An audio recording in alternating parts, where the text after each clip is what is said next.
Hello again, YouTube, and I'm back with another update.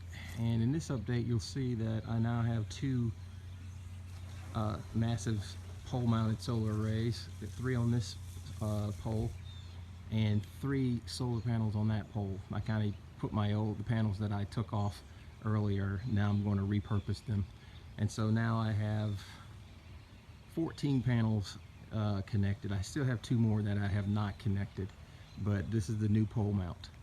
Okay, stand by, YouTube.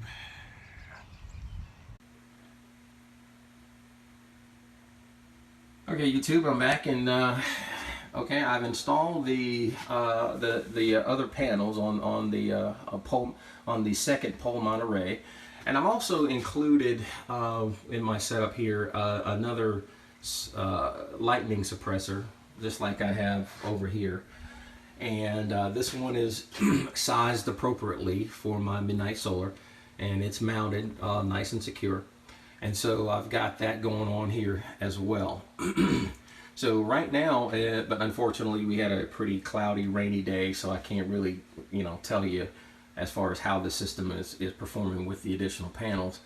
But I'll let you know as soon as we get some really good good sunshine.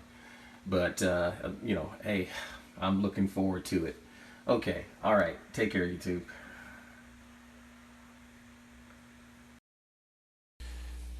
Hello again, YouTube, and I'm back with an update here. And this is the performance of the system now that I've got the additional array or additional solar panels on my second pole-mounted array.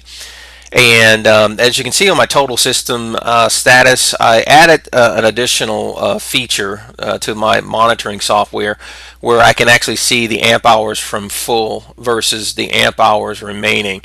And as you can see, these are inversely proportional to each other, meaning as this goes up, this will go down, and you can look at the blank spaces here. So this left in the column here, I mean, these blocks are equal to these blocks here as far as on what's full. So they are inversely proportional to each other.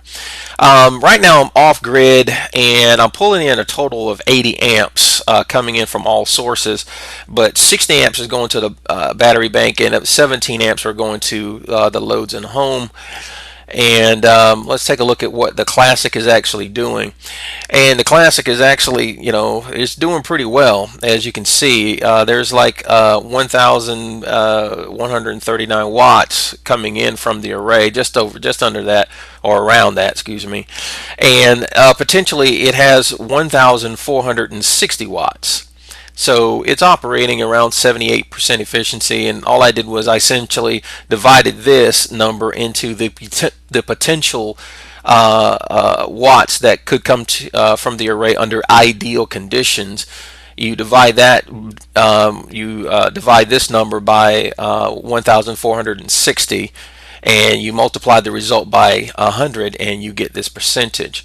And looking at this is actually what the charge controller is taking to charge the batteries, and you see the voltage is climbing. And as far as the TriStar is concerned, TriStar is doing pretty well too.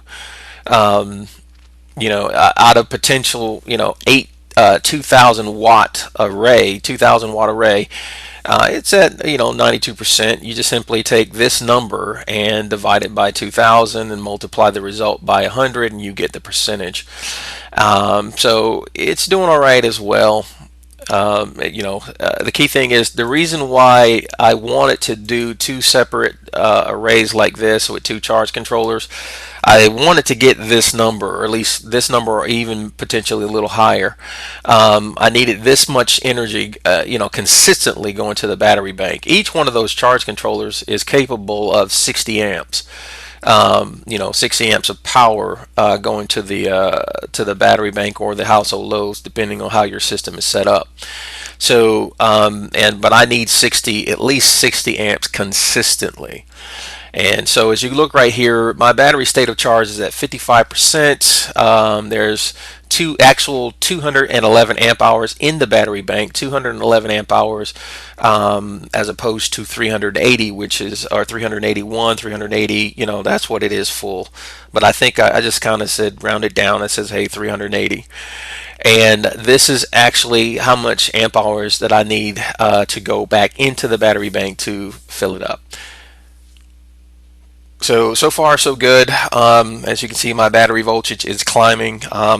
When dealing with nickel-based batteries, you can't really depend on voltage to let you know when the battery bank is full. What you need is a actual amp hour gauge, some type of gauge to let you know. And the Classics Whiz-Bang Junior, I've discovered that thing is pretty good actually as far as an amp hour gauge. It is awesome. The Trimetric as an amp hour gauge is good as well, but in my opinion, I don't really think that the Trimetric is as good as an amp hour gauge or a good gauge as the Whiz-Bang Junior.